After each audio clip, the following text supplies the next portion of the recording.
On एक गरम दोपहर दिल्ली के एक रेलवे स्टेशन पर एक बूढ़े आदमी अपने पुराने से कुर्ते और फीकी सी धोती में गर्मागर्म क्रिस्पी कचौरियाँ ताल रहे थे। बाबा प्लीज मुझे 2 कचौरियाँ दे दीजिए, मुझे बहुत भूख लगी है।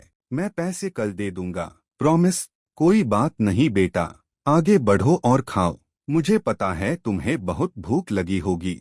ओह बाबा, आप कितने अच्छे हो, आप हमेशा बिना पैसे मांगे ही मुझे कचौरियाँ दे देते हो। बबलू खुशी खुशी कचौरियाँ लेकर पास की बेंच पर बैठ जाता है। रामलाल अक्सर ऐसे गरीब और भूखे बच्चों को फ्री में खाना खिला देते थे। वो स्टेशन के पास एक छोटे से घर में अपनी पत्नी के साथ रहते थे और कचौरियाँ बेचकर अपना गुजरा चलते थे। बाबा प्लीज मुझे भी एक प्लेट गरम कचौरियाँ दे दीजिए। जरूर बेटी, बस 1 मिनट। जैसे ही वो औरत कचौरी का पहला बाइट लेती है, उसका ताक हुआ चेहरा खिल उठता है। वाओ, इतने सालों बाद मैंने असली कचौरी का टेस्ट किया है।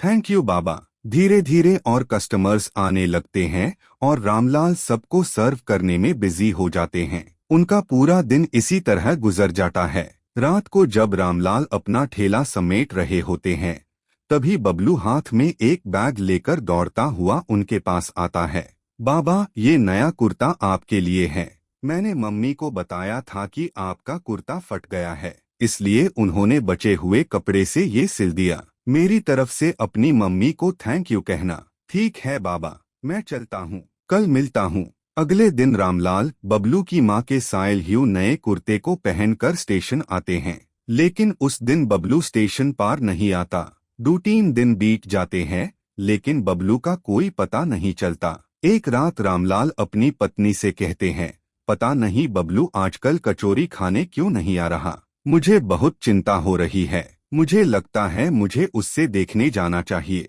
मेरा दिल बहुत घबरा रहा है, कुछ ठीक नहीं लग रहा। हाँ, जाकर देख आओ, वरना तुम चिंता ही करते रहोगे। रामलाल धीरे धीरे चलकर उस झुग्गी बस्ती में पहुंचते हैं, जहां बबलू अपनी मां के साथ एक टूटे हुए घर में रहता था। जैसे ही रामलाल गली के कोने पर पहुंचते हैं, वो देखते हैं कि बहुत भीड़ लगी हुई है।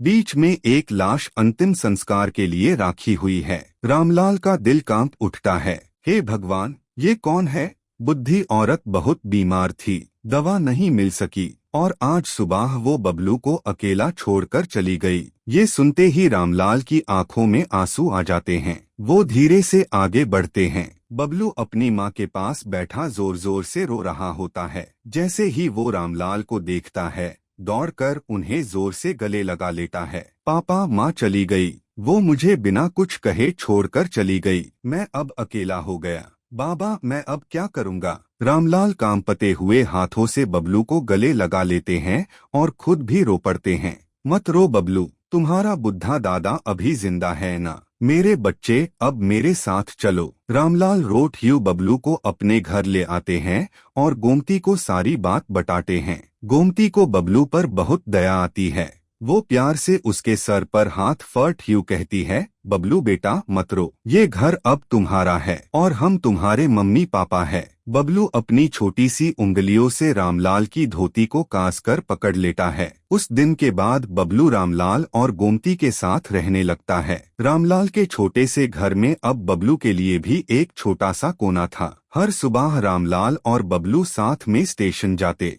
रामलाल कचौरियाँ तलते और बबलू कस्टमर्स को पानी देता और न्यूज़पेपर में कचौरियाँ पैक करता। बाबा देखो, मैंने कितनी अच्छी पैकिंग की है ना। बहुत बढ़िया मेरे बच्चे, इसी तरह मेहनत करते रहना, एक दिन तुम बहुत कमाओगे। जब रामलाल और बबलू बात कर रहे होते हैं, तभी एक औरत उनके ठेले के पास आती है। अरे बाबा, आप अभी भी वही गर्मागर्म कचौरियाँ बेच रहे हैं? हाँ बेटी, इस उम्र में ये बुढ़ा और क्या करेगा। बाबा, शायद आपने मुझे पहचाना नहीं। कुछ दिन पहले मैंने आपकी बहुत टेस्टी कचौरियाँ खाई थी। हाँ बेटी, रोज इतने नए चेहरे देखने को मिलते हैं और अब इन बुद्धि आँखों से पहले जैसा दिखता भी नहीं। कोई बात नहीं बाबा, लेकिन ये छोटा सा लड़का कौन है? आपका पोता। समझ लो, भगवान ने आईएससी मुझे दे दिया है। ये भूखा था, बेचारा था, और अब यही मेरी दुनिया है। हाँ, मेरी मम्मी गुजर गई थी, इसलिए बाबा मुझे अपने साथ ले आए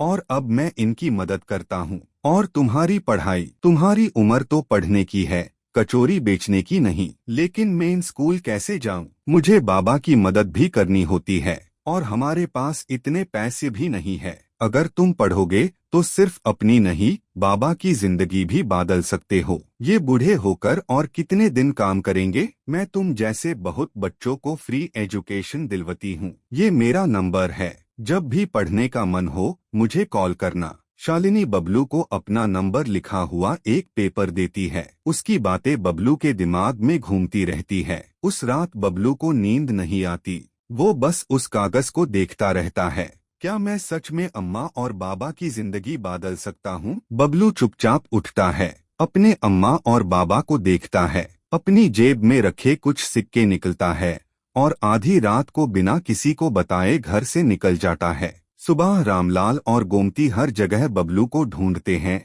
लेकिन वो कहीं नहीं मिलता। ये लड़का कहाँ चला गया? ये तो कभी बिना बताए नहीं जाता। मैंने भी हर जगह ढूंढ लिया, लेकिन वो कहीं नहीं मिला। वक्त बीतता रहता है, लेकिन उस दिन बबलू वापस नहीं आता।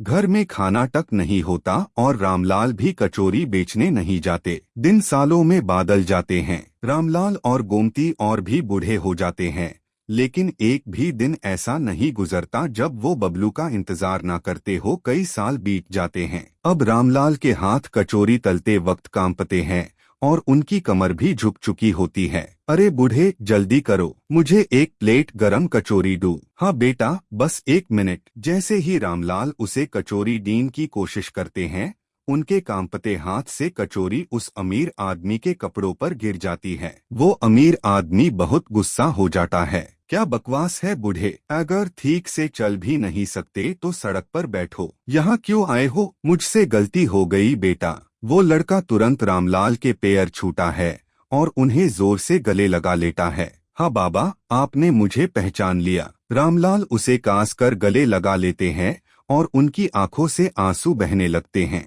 तुम सच में मेरे बबलू हो? मेरे बबलू, तुम कितने बड़े हो गए हो और बिल्कुल एक बेड ऑफिसर लग रहे हो। हाँ बाबा, शालिनी दीदी ने मेरी पढ़ाई में बहुत मदद की और आज मैं एक बड़ा ऑफिसर बन गया हूँ। क्या सच में? मेरा बबलू ऑफिसर बन गया। अगर तुम्हारी अम्मा ये सुननी तो खुशी से पागल हो जाती। अम्मा कहाँ है बाबा? मैं उनसे मिलना चाहता हूँ। मैं आप दोनों को अपने साथ ले जाने आया हूँ।